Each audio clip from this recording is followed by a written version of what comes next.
Here's what 1,300 dahlias look like in a row. No better way to start a morning than with the sunrise.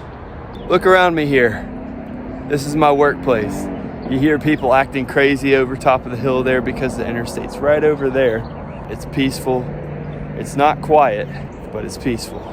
I'm the flower guy in Southwest Virginia, Zone 7B, and right behind me I have a huge, ginormous bush. You can see in the back of the truck there, I've already got some of it put in there. I'm actually standing on top of the truck so I can get that sunset for you guys, or sunrise. Many of you already know what I'm doing. I'm filling a wholesale order for some filler. Let me show you that. When you're frantic and you're running out of filler, this is what you need to use. It has a great vase life and it lasts for weeks, and even the wilt doesn't even stop it sometimes. And they use it for ceremonies, events, special weddings, things like that.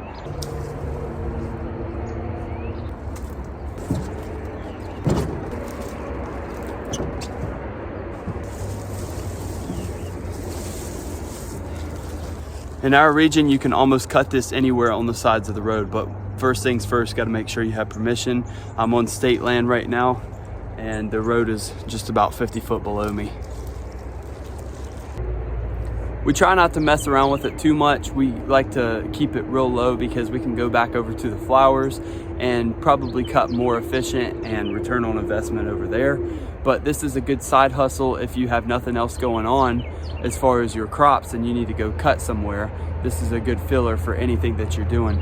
And as well as behind me over here that you can see that right there, that is goldenrod, and I put that in a lot of our bouquets that we have. Now you get the gist of what's going on. I need to cut a few more bunches and I'll be ready to go to the farm for a tour. Another quick little side note, a lot of the more mature branches have these little red berries, and in this region people eat those, and they're and have a festival around here called the Autumn Olive Festival. And there you go, there's a little side note for that. You can also eat it as you go, I guess. I don't know if you can eat it right in this stage. No, I'm not doing it. All right, let's go to the farm. I've got it loaded up in the back of the truck there. Have a little more on the ground here I need to pick up, head out.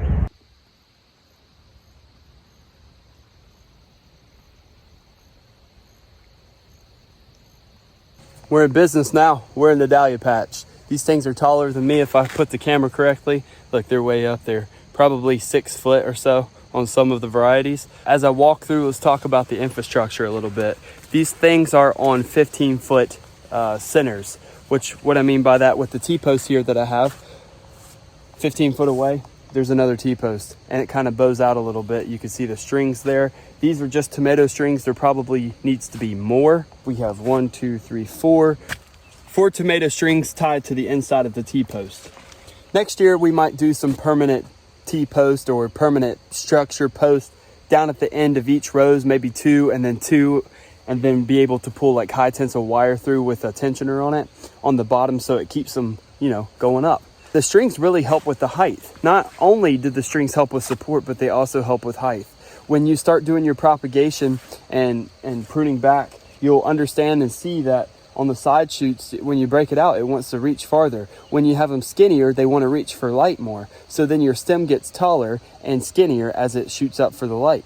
That's what we've learned here. So when you have some of your cafes, for instance, that are saying, the height projection of those are like 48 inches, and you're getting somewhere close to 5 or 5.5 foot, it's probably because of how you have your tomato string.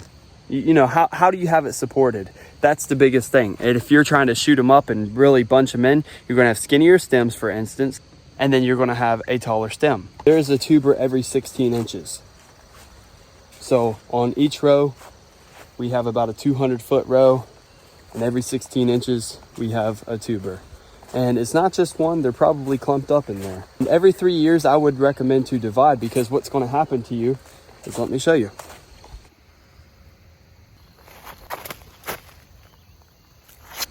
They will eventually kill themselves out. Like behind me, like when they get too big and bushy, they fight for sunlight. And when they fight for sunlight, it pulls nutrients and literally kills them out because they can't get enough sunlight. Have you ordered your favorite tubers yet? On some companies, you're getting to your crunch time. Coming into the fall, the varieties start to dwindle down and the quantities start to dwindle down as well. Well, if you have just lost a plant from overcrowding like I was just talking about, like this Prospero here, which is a nice purple or hot pink jagged flower, you can take the side shoots over here. If you look up here in my video that I done a few months ago, you can learn how to clone that. If you have maybe 1 or 2 left, you can make a massive amount, maybe 10, 20, maybe even 30 plants come out of those 2, and they won't take much to catch back up. You would be surprised of what a clone can do compared to a first year tuber. If you turn around and transition here from the taller patch to over here, these are mostly first year plants. There are some tubers, there are some clones. The clones and the tubers of first year will most likely match up to each other. So they're sitting right at 3.5 foot or something. As we come down through here, sitting right at 3.5 foot. We have Strawberry Ice, Princess Elizabeth coming down through here. Cafe au lait Royal, Cafe au lait Rose. Look at all these whites. Here's a tip. You want to sell dahlias fast? Maybe to wholesalers or to the florist? Whites, peach, and burgundy. Those are the colors you will not be able to keep. We struggle trying to cut these things as quick as possible. The reference is that you get 2 stems per plant per week on a return. First year plants, remember how I said that? Look down through here. There's about 10 or 15 on each plant per week. Sure, you might stunt your growth in the beginning on your plants when you first start. If you keep cutting them back and propagating and breaking off and deadheading when they start building buds, you'll come out with 10 stems at the beginning of it. And you'll look down through here and the lines won't even be able to hold them in. That's the crazy part. The lines won't even be able to hold them in. They bush so much. Look at this one. This is around 4 to 5 inches wide. That's pretty decent with a straight stem on that. Like I said, we put all the strings up here for this particular reason, to have the straightest stem possible. I'm gonna lay it over here. We're getting to a colder time. It's starting to get in the 50s here in Southwest Virginia. So a lot of things are starting to slow down. The growth of these things are optimal when the ground is 60 degrees. And it's still there, but it's getting colder. The nights are getting colder and the growth of the buds start to slow down a little bit. Fall is near for many of us, and we have to figure out what we're exactly going to do and the plan that we're going to execute for our dahlias. Whether you're going to keep them in the ground or out of the ground, we have to make a plan. And the first part of that is if you're going to keep them in the ground, then what does your terrain look like? How old is the tuber? Are you going to have any sort of root rot? How's the moisture at your vicinity or your microclimate? We need to figure that out and make sure that comes in consideration if you're going to try to keep them in the ground. What does your snowfall look like? We're in zone 7B, like I was saying, so we need to make sure that we know how far that the ground is on average freezing. And for that, we're going to put 4 to 6 inches of mulch here. And it can be broken down compost. We don't want mulch because that pulls a lot of nutrients out of the ground. Half of these we may dig up this year. So you need a game plan. We're going to use RPC black boxes, and you get cabbage in those, collards and kale, and sometimes you get your tubers that come into that at a distribution warehouse when they come in. You can use those for airflow to get through, but basically what you're going to do is let these die back.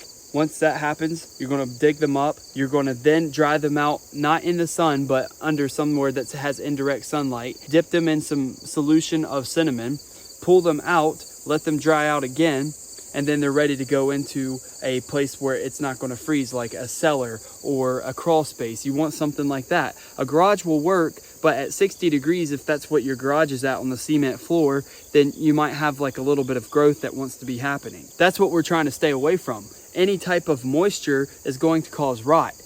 We also have to spray today. And the spray that we spray is all organic. We use neem oil and fish emulsion. Anyways, I got my backpack sprayer on. It's automatic, I like it, you don't have to pump it. I brought the backpack sprayer in to tell you that we are all organic. And I'm gonna go around and spray these things on the dahlias. Is that your burgundies, your darker colors, and your whites have the biggest damage for insects. They just swarm all over them for some reason, and I haven't figured that out yet. But that's one of the biggest things. And we have to spray every time it rains, or every couple of days, every 3 days or something, especially when you're spraying organics, a little weaker. So that's what we're doing today.